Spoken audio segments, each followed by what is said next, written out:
Obviously this concept stems mostly from Grimes' iconic endeavors into this intense cyber-pop concept with lots of technological and futuristic elements and the overlap that has with aespa's AE concept set in the motherfucking SM cinematic universe so very that.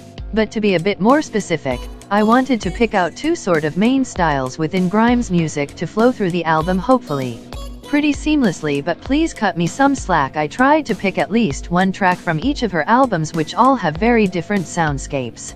Okay, so for the first half of the album it is pretty fun, and while it still does have these darker elements whether it be through edgier instrumentations or Grimes' ever-present dark lyricism, it is mostly based in this perky pop style, and this half really is to represent the aespa members perhaps on their journeys through Earth, perhaps to Kwang a flipping hell. To be fair, I don't really understand SM's lore quite yet, but pretty much, this first half represents aespa's human side and their human members, while the second half will look more into the AE members in a darker, creepier Black Mirror type way, and the title track for this album will come from this side. Warning, lots of art angels on this half, hee.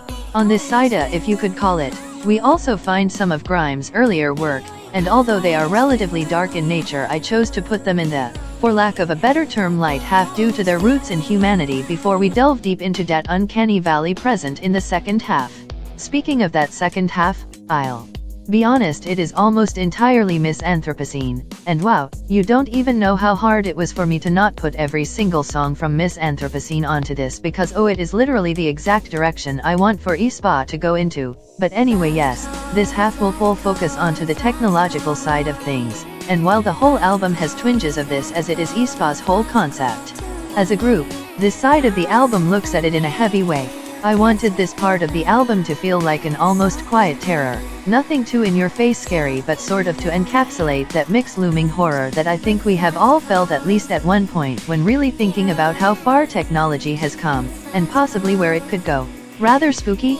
So we getting the second title track / subtitle track from this side, perhaps not a music video but promoted or vice versa with a cool tech-filled MV but no promotions.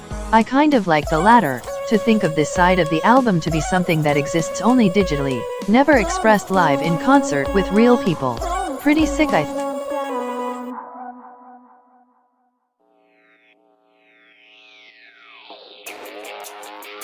The music video / S for this era would be totally odd, and that's exactly how I want it to be. As the title track is more on their human side of this chaotic cyber album, I really wanted the visuals that accompany the track to be creepy and enter the uncanny valley. For this I was really inspired by the sculptures of David Altmajid, who never really looks too deep into technology but has this really interesting way of dissecting the human form in weird ways. I could totally see some of Altmajid's sculptures being recreated with the girls as the base and using some real wacky CGI to make these somewhat off-putting images come to life. I mean, we are potentially working with an SM budget here, so why not make full use of it? Here are some examples of the sculptures I'm talking about. I also like the idea of revisiting that sort of fake Eden environment we saw in the Black Mamba music video, this lush garden made up totally of technology. Or they could play with holograms a bit, which could also be cool, like halfway to total technological takeover with hints of humanity left behind. This getting real pretentious, but hey, what can I say, it's what I desire for this imaginary music video.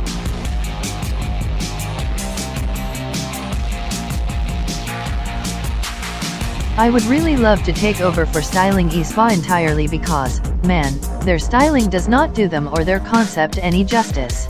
But anyway, for this particular comeback I took a lot of inspiration from Grimes' personal style, of course, with this whole thing being based around her persona and music, while also taking inspiration from that sort of tacky style you would see in futuristic styled movies from the early 2000s, just so ridiculously over the top.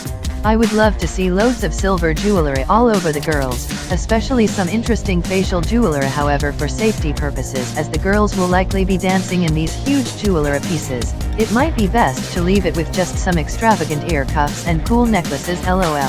A brand that I would love to see all over this comeback styling, however, would be Windows N. They have this fantastic otherworldly style that I can totally see aespa rocking. Also some Daidu would be incredible. Even mixed and matched, like both of these brands totally encapsulate exactly what I wish aespa would wear all the time. Okay, here is admittedly way too many inspo pictures for this styling concept, but I just really want y'all to see what I mean. A blend of all of this across different performances would be insane. Okay, let's look.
cheap power.